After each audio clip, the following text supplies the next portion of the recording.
Hi, I'm John with Launch, Small Business Legal Solutions Done Differently. I thought I'd talk a little bit today about operating agreements. So LLCs are one of the most common type of business entities that I see small businesses forming. I think it's important to understand how an operating agreement comes into play and why you need one. So the key of starting a limited liability company or an LLC is so that you can take some steps to limit your personal liability. Now, a big part of that is putting in place an operating agreement. An operating agreement is an internal document. You're typically not required to file it with the state, and it lays out sort of how the company will operate and adds an additional layer of protection to show that you've taken the steps necessary to limit your personal self from the business. So, an operating agreement is a foundational document for the company.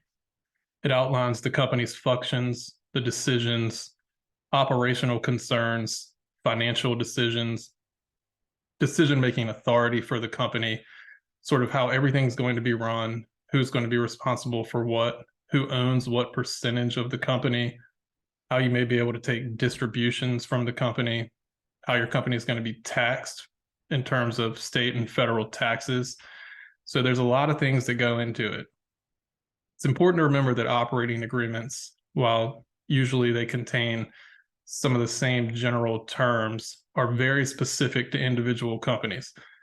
Companies often want to run a certain way or have a certain setup they want to operate under. And so you can outline all of that in the operating agreement. And you want to be sure that when you're putting one in place, it's drafted for your specific company and that it meets your specific needs. Again, very individualized. So be careful with templates or things that are directly pulled offline that may not necessarily account for all the nuances in how you want to operate your company. I think it's another thing to keep in mind that operating agreements are important for single member LLCs as well. Again, it's one individual who's making all the decisions, but it's important to show that you've taken the time to put this document in place and keep that paperwork there that shows you've taken all the necessary steps to set up your business, separate yourself personally from it, and keep that wall up that gives you the limited personal liability. So a few things to think about there with operating agreements. Really want to narrow down the decision making, how the company is going to work. If you're a multi-member LLC, what's it going to look like when somebody wants to leave or exit the company, how you're going to handle that. All those things can be addressed up front in an operating agreement. Make life a lot easier as you're running the business and situations come up. You can go back to the document. It's already laid out how those things will be handled.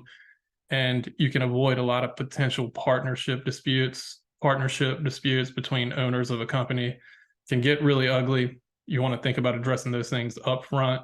Everybody's still on good terms, and you can agree to how things will play out down the road.